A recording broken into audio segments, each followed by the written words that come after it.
Luigi Cadorna was an Italian general whose military career and leadership during World War I left a deep and controversial mark on Italian history. Born on September 4, 1850, in Palanza, in the Kingdom of Sardinia, he was the son of Raffaele Cadorna, a hero of the Italian unification and the general who had led the final assault on Rome in 1870. Luigi grew up in a rigid, militaristic environment, entered the military academy of Turin at age 10, and graduated as a second lieutenant of artillery. He later transferred to the Engineers Corps and eventually the General Staff, where he displayed both administrative competence and a strong inclination toward strict discipline and centralized command.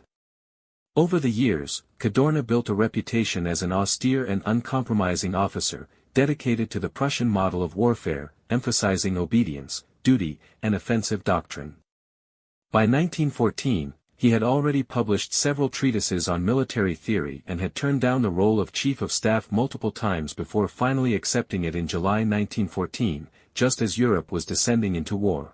When Italy entered World War I in May 1915 on the side of the Entente, Cadorna was responsible for organizing a poorly equipped and inadequately trained army of over 1 million men, many of whom were drawn from rural, illiterate backgrounds and had little understanding of the war they were being asked to fight. Cadorna concentrated his efforts on the Isonzo front, launching a series of frontal assaults against entrenched Austro-Hungarian positions in rugged mountainous terrain that heavily favored the defenders. Between June 1915 and September 1917, he ordered 11 battles along the Isonzo River, all characterized by unimaginative tactics, insufficient coordination between infantry and artillery, and an almost fanatical insistence on advancing despite massive losses.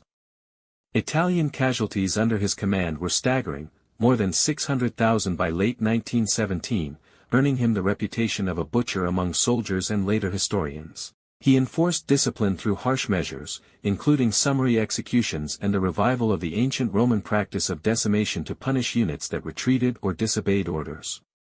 Morale among Italian troops plummeted.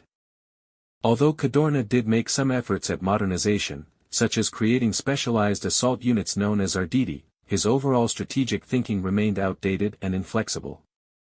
The turning point came in October 1917 at the Battle of Caporetto, when combined German and Austro-Hungarian forces broke through the Italian lines using infiltration tactics and gas attacks.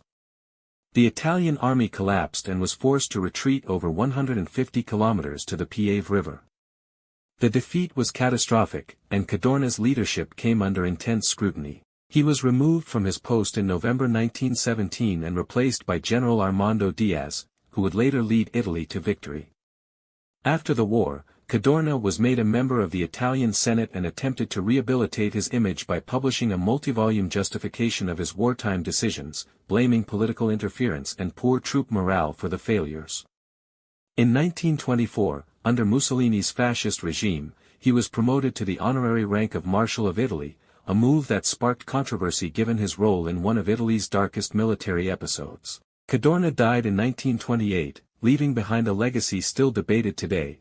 On one hand, a disciplined and principled commander trying to modernize a chaotic army, on the other, a rigid, authoritarian figure whose outdated tactics and harsh methods cost thousands of lives and nearly led to national disaster.